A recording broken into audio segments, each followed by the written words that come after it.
When a weary girl falls asleep on a stranger's shoulder, she wakes in a billionaire's world, unaware that love, betrayal, and danger are already waiting for her. The 9:47 p.m. express train hummed along the tracks, its dim lights flickering against the streaks of darkness pressing against the windows. Seattle's skyline had long since melted into a blur of shadows, and the car was nearly empty at this hour. Just a scattering of passengers, most of them lost to their phones, earbuds, or the haze of exhaustion. For Emma Carter, this train was more than steel in motion. It was her lifeline, her last fragile link between the city where she worked herself ragged and the small shared apartment in Bellevue where she tried to rest for a few stolen hours before the cycle began again. She slipped inside the car with the kind of urgency born of habit, clutching her battered canvas messenger bag tight to her chest. Inside that bag was her entire existence. 2 peanut butter sandwiches wrapped in reused foil, a dented thermos filled with instant coffee she was too tired to drink, a sketchbook brimming with designs she never had the time or money to bring to life, and exactly 17 crumpled dollars that needed to stretch until Friday. Her auburn hair was pulled back in a haphazard ponytail, strands escaping to frame a face marked by fatigue. Her thrifted blazer hung a little too loosely on her frame, but she had chosen it carefully, hoping it lent her the veneer of professionalism for her day's third job. The reflection staring back at her from the train window was not one of glamour or confidence. It was the weary silhouette of a young woman trying desperately not to fall behind. She sank into a seat near the middle of the car and positioned her bag firmly on her lap, a barrier between herself and the world. The rhythmic clatter of wheels against rails had a lullaby quality, but Emma fought against the heaviness in her eyelids. She pinched her palms, took slow breaths, counted the tasks she would have to juggle tomorrow, open the bakery, sort the bookstore's returns, close the art supply store. But tonight, the exhaustion was heavier than usual, pressing against her bones as if even her dreams had weight. 3 rows ahead, across the aisle, a man sat with the stillness of someone accustomed to long hours of waiting. His charcoal gray suit was tailored to perfection, though the faint looseness of his tie suggested a long day. David Harrison was no ordinary commuter. At 29, he had transformed Harrison Industries from a fragile startup into a tech empire. His face had graced the covers of glossy magazines, though tonight it was softened by fatigue, shadowed under the flickering train lights. For once, he wasn't surrounded by assistants or chauffeured in sleek cars. Tonight, he had chosen the anonymity of public transit, a rare moment to be no one but himself. When Emma boarded, David had noticed her. The cautious way she clutched her bag, the deliberate steps as though the floor itself might betray her, the hollowed determination in her eyes, he recognized it all. He remembered it from his own early days, when survival meant sleepless nights and every dollar had to be stretched beyond reason. He saw in her a reflection of who he had been, long before success had built walls around him. Emma's head dipped once, twice, snapping back as she forced herself awake. The sway of the train conspired against her, each gentle curve a coaxing hand urging her towards sleep. She fought, nails pressing crescents into her skin, but exhaustion was merciless. Finally, her head slipped sideways, finding a resting place on David's shoulder. The movement startled him, not out of discomfort, but from the unexpected intimacy of it. He froze, staring down at her auburn hair spilling across his suit jacket, at the peaceful lines of her face softened in sleep. He was used to people wanting something from him. Money, power, influence. But this stranger wanted nothing more than rest, and somehow he had become the sanctuary she needed. He should have moved. Should have nudged her awake, told her gently that she had leaned too close. But something in him resisted. The weight of her trust, unconscious and unguarded, disarmed him. He adjusted slightly, careful not to wake her, making her position more comfortable. His phone buzzed with emails, and he answered them absently, all the while aware of her breathing, steady and calm beside him. In that quiet rhythm, he felt a flicker of something he hadn't known he was missing. The simple humanity of being needed not for who he was, but for what he could offer in silence. The minutes stretched into an hour. Passengers came and went. The train slowed at Bellevue, Emma's stop, the conductor's voice calling it out with practiced detachment. David glanced at her, still deeply asleep, oblivious to the moment. He hesitated. The right thing to do was obvious. Wake her, help her gather her things, send her on her way. But as the train idled and passengers shuffled out onto the platform, his chest tightened. He couldn't explain why the thought of letting her go, out into the night half awake and vulnerable, felt wrong. The train doors closed, and with a lurch they were moving again, past Bellevue, past the place where her day was supposed to end. David remained still, Emma's head resting trustingly against him, his decision made. He didn't know what the morning would bring or why this moment mattered so much. All he knew was that something significant had happened, quiet and unplanned. Ned, in the hum of the late-night train, a weary girl had fallen asleep on his shoulder, and in that fragile trust, a new story had begun. One neither of them could have imagined, but both would be unable to escape. The train carried them forward into the dark, toward a destination neither could see, but one that would change their lives forever. Emma woke slowly, as if surfacing from the deepest ocean. At first, it was the warmth that disoriented her, the sheets soft against her skin, the faint scent of lavender and fresh linen filling the air. It was a kind of comfort her body didn't recognize. For months, her mornings had begun with the jarring buzz of her alarm clock, the scent of burnt coffee drifting from the shared kitchen she could barely afford, and the sound of her roommate's hairdryer in the next room. But here, silence reigned, broken only by the faint tick of a clock on the wall. Her eyes fluttered open, revealing a ceiling she had never seen before. Crown molding traced elegant patterns overhead, and silk curtains filtered the morning light into a golden glow that seemed unreal. She sat up abruptly, her heart hammering, as her mind raced through fragments of memory. The train, the rhythm of the wheels, the heavy pull of exhaustion, the warmth of a stranger's shoulder beneath her cheek. And then, nothing. Emma swung her legs off the bed, her bare feet sinking into carpet so plush it felt like clouds. Panic surged in her veins. Where was she? What had happened after she fell asleep? Her canvas bag, her entire world, was nowhere in sight. She scanned the room, taking in the details that screamed wealth, original artwork hanging on the walls, fresh orchids in a crystal vase, furniture crafted from polished wood that looked older than her apartment building. Every inch of the space whispered that she didn't belong. Before she could gather her thoughts, a soft knock sounded at the door. Emma froze. The door opened, and a man in his 50s entered, his posture upright, his expression measured. He carried a silver tray bearing a steaming teapot, delicate china, and a breakfast spread that looked like it belonged in a magazine. "Good morning, Miss Carter," he said with practiced politeness. "I hope you slept well." Emma's throat tightened. Where am I?" "You're at Mr. Harrison's estate in Medina," the man explained calmly, setting the tray on a small table near the bed. "My name is Robert Chen. I'm his assistant. Your belongings are safe. Mr. Harrison is waiting downstairs whenever you're ready to join him." The name, Harrison, snapped something loose in her memory. She'd seen it before, splashed across glossy magazine covers, attached to words like billionaire, tech empire, visionary CEO. Her chest tightened further. She was in the house of someone she should never have been near. Emma stood abruptly, her pulse racing. "I need to leave. I have to get to work. People are counting on me. I can't." Robert inclined his head slightly, his manner patient but firm. "Mr. Harrison anticipated you might feel that way. He took the liberty of contacting your employers this morning. He explained you had a family emergency. Your positions are secure." Emma blinked at him, disbelief flooding her. What? How could he possibly? Your work schedule was in a notebook inside your bag, Robert said gently, as if reading her fear. Mr. Harrison wanted to protect your employment, nothing more. Emma's mouth went dry. He'd gone through her things? Called her employers? Her carefully constructed walls of privacy felt stripped away. She opened her mouth to protest, but before she could, another voice entered the room. "I'm sorry if we overstepped." Emma's head snapped toward the doorway. A tall man stood there, his dark hair slightly tousled, his eyes steady but softened with concern. He was dressed simply in a button-down shirt and dark jeans, but even casual clothes seemed tailored to him. There was no mistaking who he was. David Harrison. "You," Emma whispered, piecing together the memory of the train, the shoulder she had leaned on, the decision he must have made to bring her here. David stepped into the room slowly, careful to keep a respectful distance.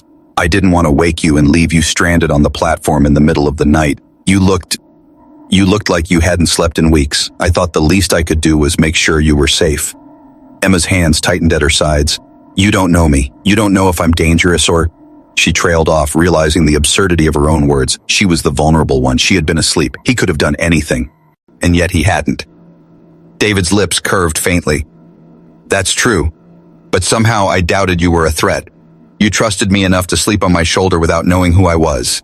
That kind of trust, it meant something." The air in the room thickened with a silence neither of them could name. Emma's pulse still raced with fear, but beneath it, something softer stirred, a dangerous, uninvited sense of safety. She hated it almost as much as she longed for it. "I should go," she said finally, though her voice lacked conviction. "I don't belong here." David studied her for a long moment, his expression unreadable. Then, with quiet certainty, he asked the question that would alter the course of both their lives. "What if I told you it doesn't have to be that way?" Emma froze, her heart pounding in her chest. This wasn't just a question, it was an invitation into a world she didn't understand, one that felt as dangerous as it did promising, and she had no idea if stepping into it would save her or destroy her. The lobby of Harrison Industries shimmered with glass, steel, and movement. People swept past in tailored suits, shoes clicking against marble floors polished to a mirror finish. Emma stood just inside the revolving doors, clutching her canvas bag as though it were armor, her thrift store blazer feeling painfully out of place among the crisp designer attire. She told herself she belonged here now, but her reflection in the gleaming glass walls whispered otherwise. Robert met her at the security desk, his expression as composed as always. "Good morning, Miss Carter," he said, leading her through the maze of corridors with effortless precision. "Mr. Harrison is in meetings most of the day, but he asked me to orient you."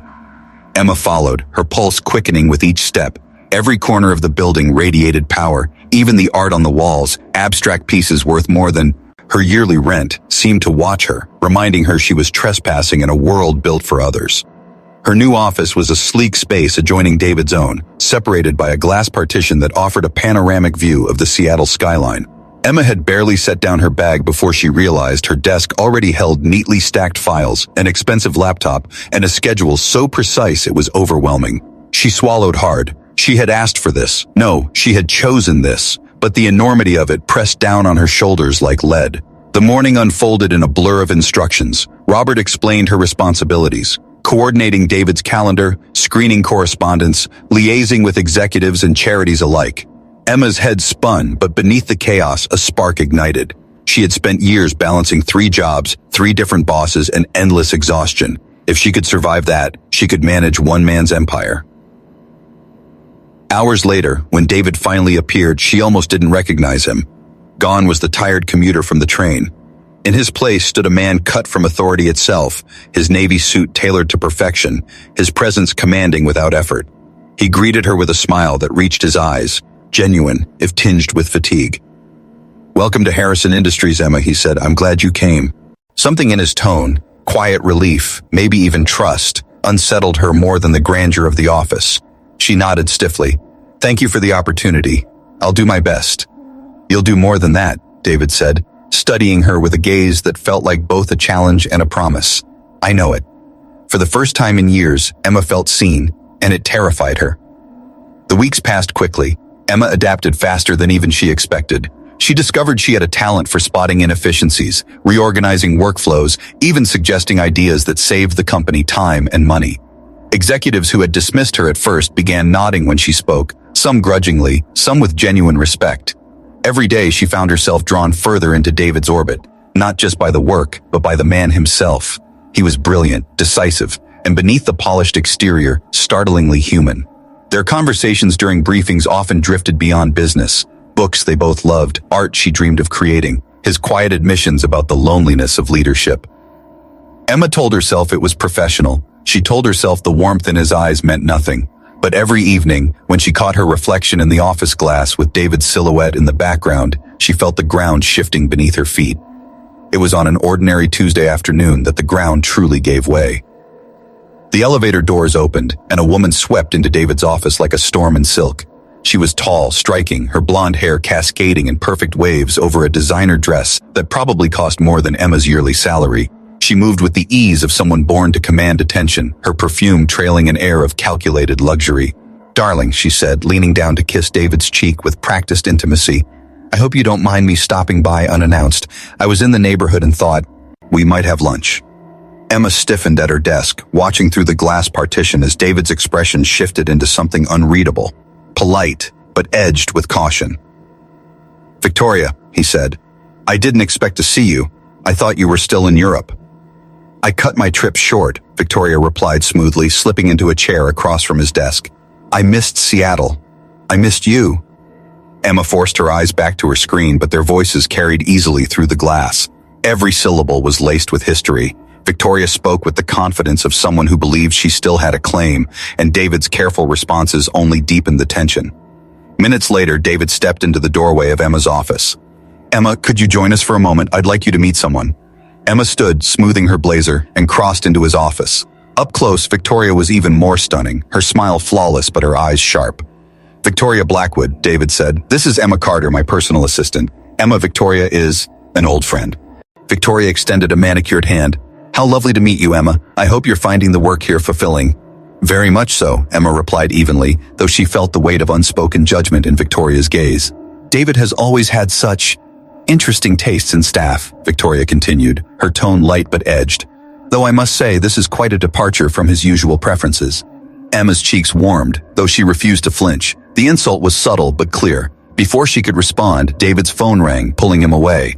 As he answered, Victoria leaned slightly closer to Emma, her smile razor sharp. "It was so nice meeting you," she murmured. "I'm sure we'll be seeing more of each other. David and I have such a long history together." Emma returned to her office with steady steps, but her chest burned. The polished woman's presence wasn't just unsettling, it was a warning. And though she didn't know it yet, Victoria Blackwood was more than a rival. She was the storm that would test every fragile thread Emma had built with David and threaten to unravel everything. Emma had barely recovered from the unsettling encounter with Victoria when the storm truly broke.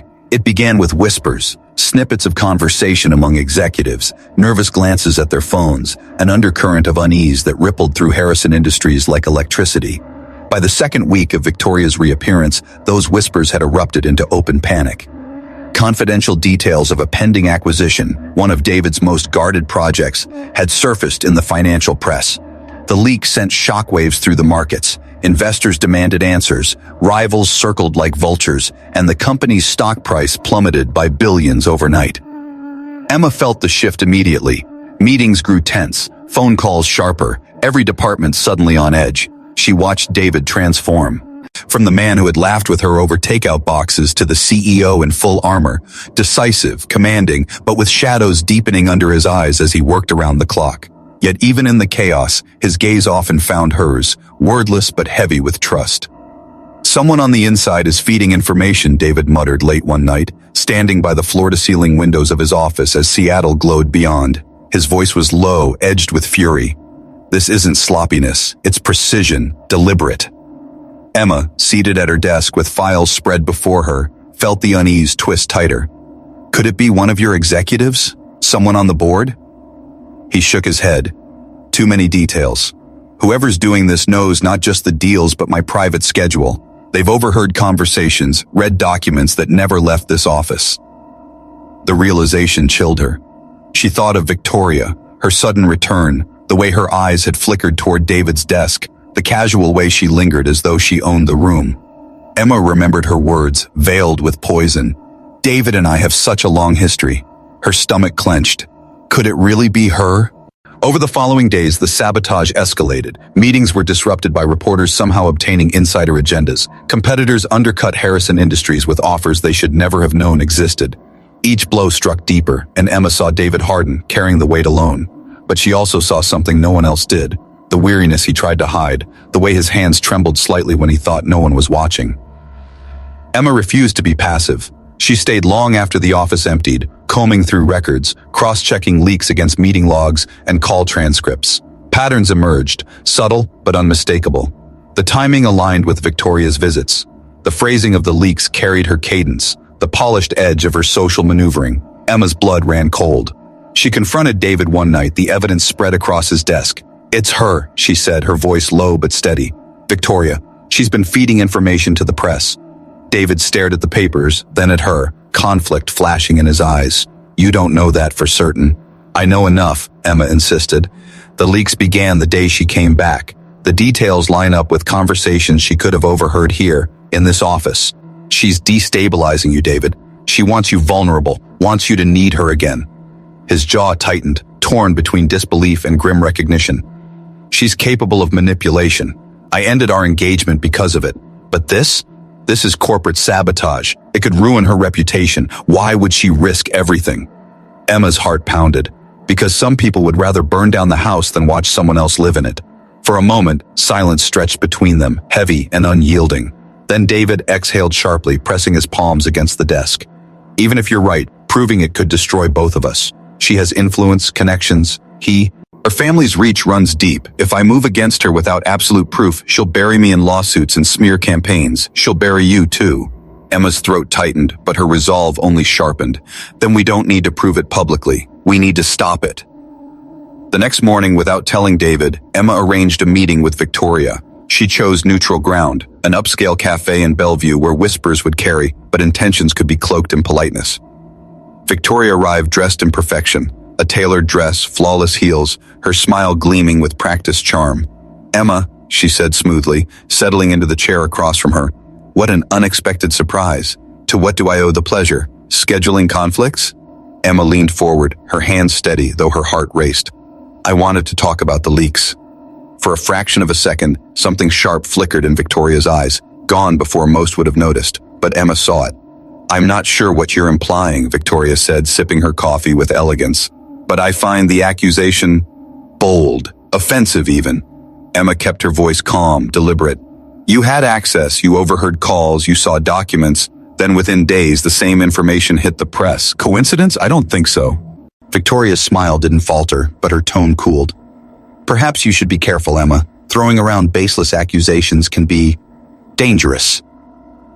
Emma's pulse thundered, but she leaned closer, lowering her voice to steel. "I'm not here to accuse. I'm here to warn. If the leaks don't stop, if you keep coming after him, I'll go public.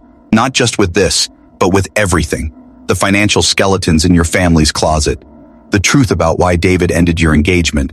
The society pages will feast on it." For the first time, Victoria's mask cracked, just slightly, a twitch at the corner of her mouth, the faintest narrowing of her eyes.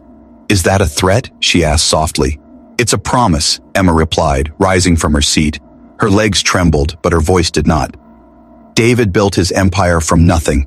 I've fought for every inch of my life. Neither of us scare easily. Remember that." She walked out, heart pounding, her breath ragged.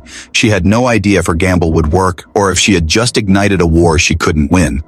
But when she returned to the office the next day, the storm seemed to have broken. The leaks stopped. Victoria vanished from sight, retreating into whatever corner of society she still controlled.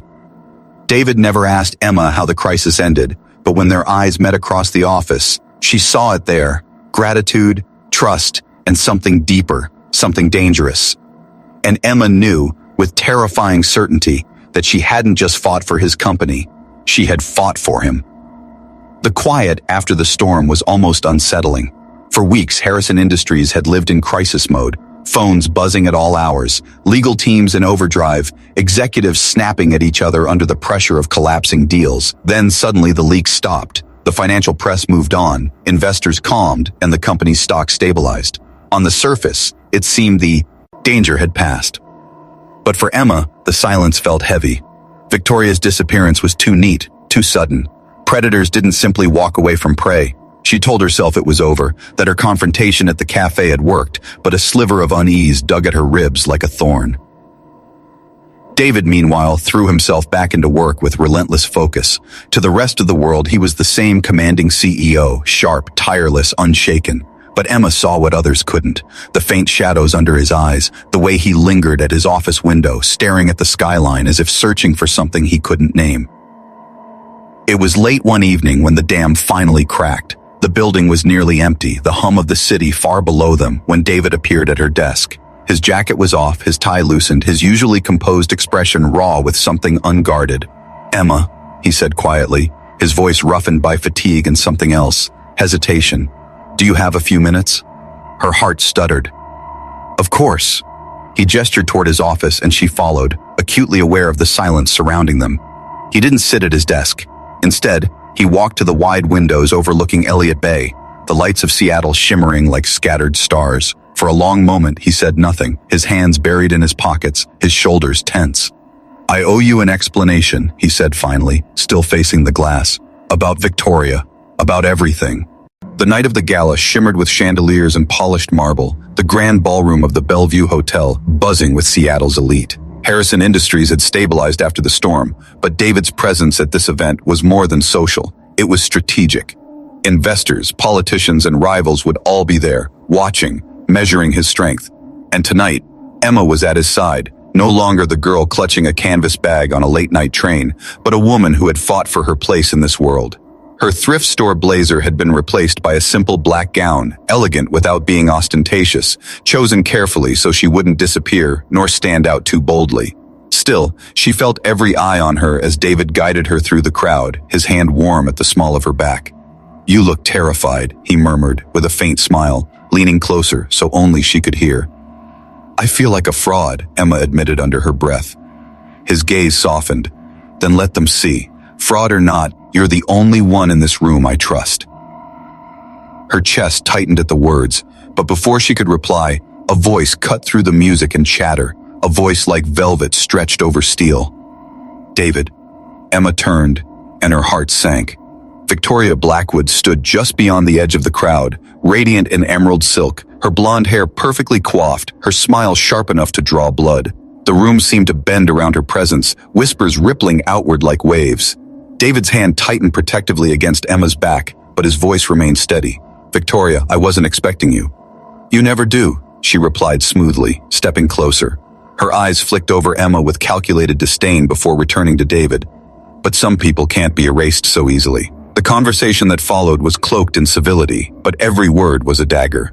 Victoria spoke of old memories, shared investments, the legacy they could have built together.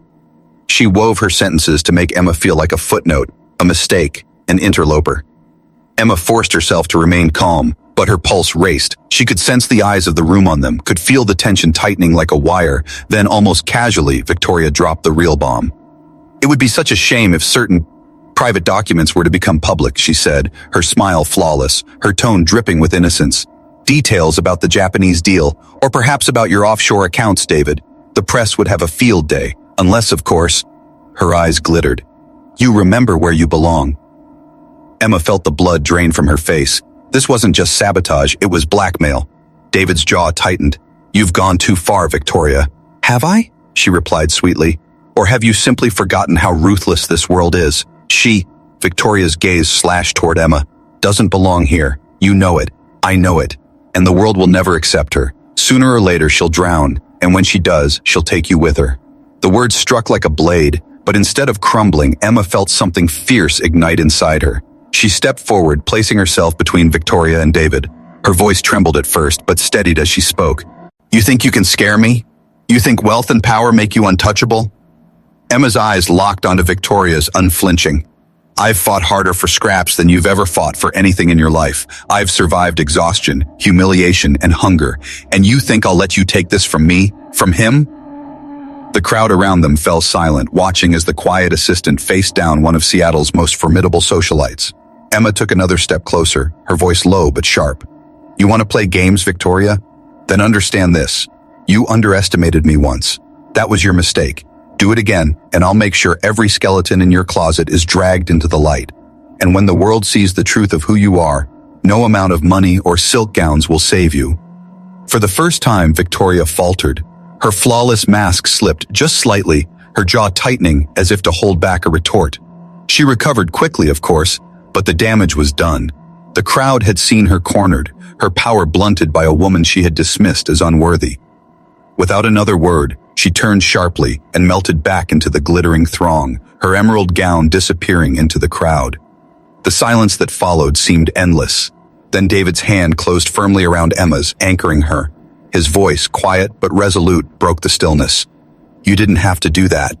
"Yes," Emma whispered, her chest still heaving. "I did." David's eyes burned into hers, raw and unguarded. "Emma, when I said you were more than my assistant, I meant it. When I said you made me better, I meant that too, but tonight..." His hand tightened around hers.